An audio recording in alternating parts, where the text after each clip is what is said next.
নদী, যা ছিল একসময় জীবন জীবিকার কেন্দ্রবিন্দু, এখন তার বুক শুকিয়ে গেছে।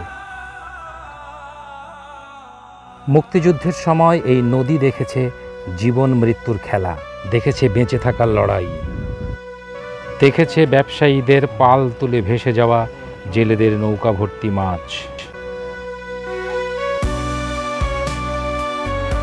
নদী শুকিয়ে যাবার সঙ্গে সঙ্গে বালু যেন আরেক রকমের জীবিকার পথ খুলে দিয়েছে।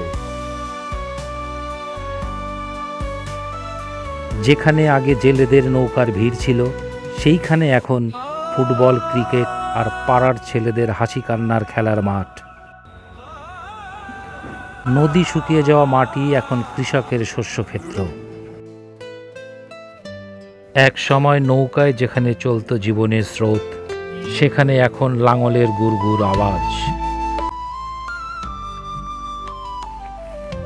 নৌকা আগে যেখানে দুই পারকে এক করত, আজ সেখানে দাঁড়িয়ে আছে বাঁশের ব্রিজ।